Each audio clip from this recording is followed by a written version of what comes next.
Hello everyone and welcome to the 1-year anniversary of Tanner's Books and Beyond! Woo! That's right, on January 5th, 2016, exactly 1 year ago today, unless I'm lazy and I don't get this uploaded in time, I uploaded my first BookTube video, and it's left some stuff to be desired. But I was able to clean up my act a bit. I managed to get some tighter editing. I changed locations like 3 times before I ended up back in my room, just in a better position. Including stuff from the past few days, I was able to upload 45 videos, which I would say is pretty good. And I was also able to get 75 subscribers, most of which I am almost certain are not spam bots. Now, obviously, I'm still a far cry away from some of the BookTube Superstars, but even the fact that some of you thought I was interesting and entertaining enough to watch on a regular basis really warms my heart. And then you guys even comment and everything, like, that's so cool and crazy and cool. I've been able to do some really fun things on this channel. I mean, I posted a video about Riverdale that got over 1,000 views. I was able to participate in Diversathon. I tagged people in book tags, and I have been tagged by people in return. And on the literary side of things, I read 49 books this year, which is a big step up from the number of books I read the year before, which was like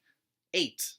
And since January is that month where we all talk about what we're going to be doing for the rest of the year, I figured I'd jump on that bandwagon too, or at least try to. So these are going to be my 2017 goals. So my first goal is one that I touched on in the previous video, and that's to not focus so much on upcoming releases. I just feel like spending so much energy focusing on books that haven't even come out yet is a bit of a waste when I have such a huge backlog of books that I want to get a hold of. They've been kind of on my wish list for some of them for years even. I didn't even start buying books regularly again until last year, and I still haven't reached some of the stuff that I've just been holding out for. Now, this doesn't necessarily mean that I'm not going to buy books that have come out this year, because I know I will, but in general, I don't want to flood my wish list with so many books that I don't have time to get them all. I want to focus on going through that whole backlog before I start going out of my way to like put books on there that haven't even been released yet. Now, my second goal is to read long books and hardcovers. This is more of just like a utilitarian goal, the main thing being that on my to read shelf here, so much room is being taken up by large and hardcover books, and then most of the books that I ordered with my Christmas funds are also large hardcover books. I am desperately running out of room back here, and I seriously need to be able to make room. Now, the thing is, I have a shelf for my hardcovers down here that you can't see, and there's like this much space on it that I can stack books on. Like, it is begging to be filled with books, but I'm not putting anything on there until I've read it. So basically my goal is to prioritize all my hardcover books so I can get them out of the way, I can get them down there, I can make way more room up here for all my smaller books and my paperback books, stuff that can be stacked easier and moved around and janged and Tetrised about, so I don't have to worry about actually flooding this shelf and having to, God forbid, put books that I haven't read on the same shelf as books that I have. So goal number 3, and the one that I'm actually the most excited for, is quite simply, for every non-confirmed diverse book I buy and every non-confirmed diverse book I read, I must read a confirmed diverse book or buy a confirmed diverse book. The reason should be self-explanatory. These are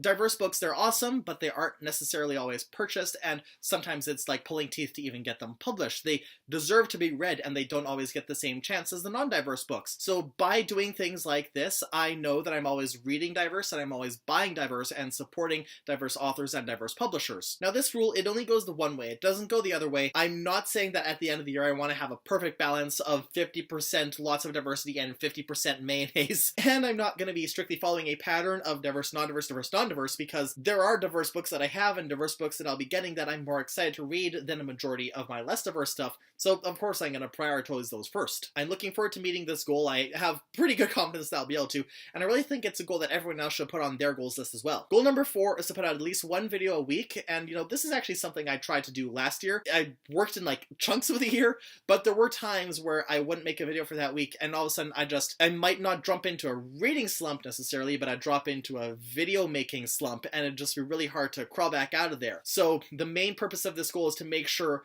that I can stay on top of things, because if I'm making sure I can make at least 1 video a week, then I'll be able to keep up that momentum and just keep making another video every week. Goal number 5 is to make more vlogs, and this is something that I planned on doing actually from the beginning. I mean, that's why I named it Books and Beyond. And I did make a few vlogs last year. I made at least 1 vlog last year. Obviously, I love books. That's the focus of this channel, but I like stuff beyond books, and I want to be able to talk about that stuff. Plus, I just want to be able to talk about my life in general, and I find that doing stuff in video form and talking about it in this medium, sometimes it works out a lot better than when I try to talk about stuff on Twitter or on Tumblr well, you can't really talk about stuff on Instagram. You can only post like an emotionally conflicted selfie. And another reason I want to do more vlogs is because it'll help me out with goal number 6, which is to reach at least 200 followers by the end of this year. Now, that, honestly, I know it might sound like a small number for some people, but I still feel like it's kind of reaching. You look at people who have like old 10, 11,000 subscribers, and it's like, how do you do that magical stuff? So I want to challenge myself a bit, and so I'm going to really strive for 200 subscribers, and so hopefully the vlogs will help with that. Hopefully the at least weekly videos will help with that. I don't know. Does anyone else have tips for reaching high numbers of subscribers? Hit me up. So those are my 2017 goals, or at least my literary goals and my channel goals. I do have some life goals for 2017, but like they're not exclusive to the year. There's stuff I've always wanted to strive for, like try and stay healthy, try and expand my knowledge, try to get a date with the cute guy that I work with. You know who you are. And if you don't know who you are, then you can just ask Katie. So yeah, I had a really fun first year here on BookTube. I can't wait to see how I grow in the coming year, and I really look forward to spending it all with you. So first off, cheers.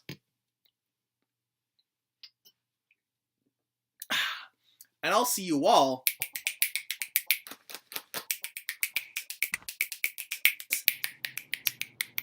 later.